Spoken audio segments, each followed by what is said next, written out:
the story that has been rampant all week, actually not even all week, I would say probably about Tuesday, but I really want to get at right now. Ladies and gentlemen, you already know what time the show it is, man. It's time to get out my weekly grievances. It's time to let that bitch breathe. Let this bitch breathe. Always a classic record, always a classic. Now, when you guys are going to be watching this on YouTube later, you guys are going to be noticing that I'm holding the mic. And the reason why I'm holding the mic is because of the fact that they are using a lot of the studio equipment for the Bad Bad Not Good show that they're holding at the Blind Duck at CFRE. Shout out to UTM, you already know how we do with that. But it's okay, I'm going to get into my MC mode because that's what I do. I'm an MC. I'm here to please the people and to give them what they want. But nonetheless, let's get right into it. Enough of the pleasantries. You guys all want to hear it, so I'm about to give it to you guys as good as I can. So basically within the story that's happening right now with the whole blurred line situation is the fact that a verdict has been met. And the verdict is that Pharrell and Co. are guilty of not clearing the sample. Therefore, they must award the Gaye estate a whopping $7.3 million. Now, here's the thing that kind of gets me about this case right here.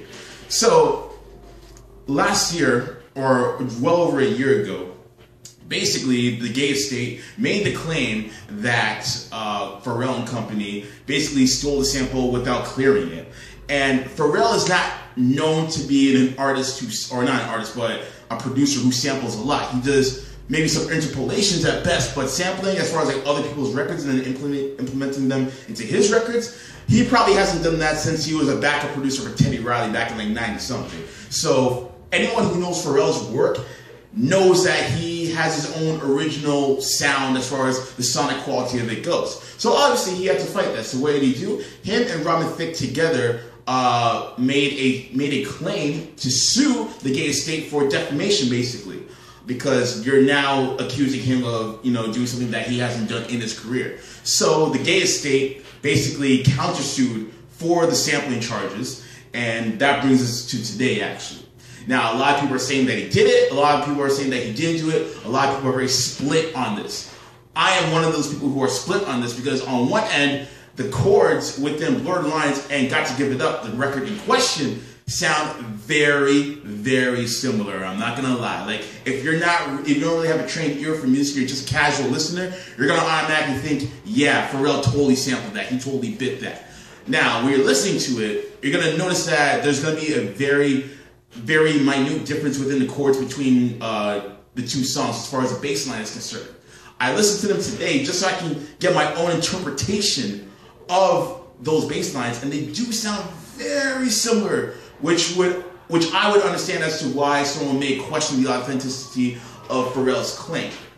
Now, with that being said, I question that Pharrell actually did it because, again, this guy's been a producer in the game since the 90s. And Production 101 tells you that if you want to use a sample of someone else's record, then you got to get the clearance first. At the very least, you'll be paying a much lower sum than what he's going to be paying right now. So with that, having that in mind, one will wonder, well, why didn't Pharrell just do it? He has the money, clearly. Why would he just do it? So that leads me to believe, or I want to believe rather, and not just as a fan, but just as a music critic, that Pharrell, in fact, did not sample the record.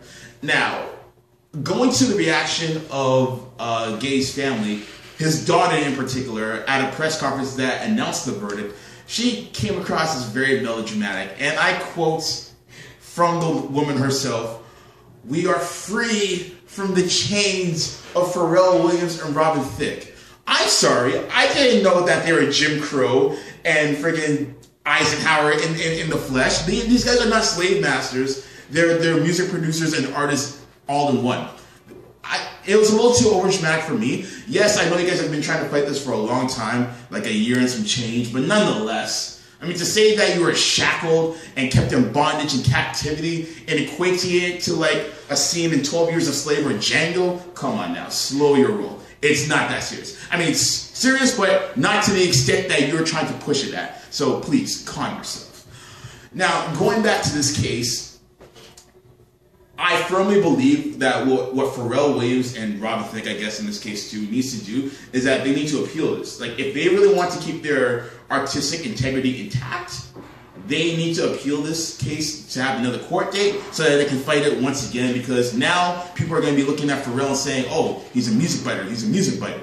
Now, stealing music is nothing new in the music industry. People have been biting and stealing songs for years. You go back to the days of Cadillac Records or Chuck Berry and Muddy Waters. So many of those talented artists had their records stolen by some of the most, not maybe talented, but some of the most well-revered artists that you can think of, namely Elvis Presley. He stole more than a cat burglar on Hump Day, man. It was crazy, the amount of thievery that this guy and his management team did, all right?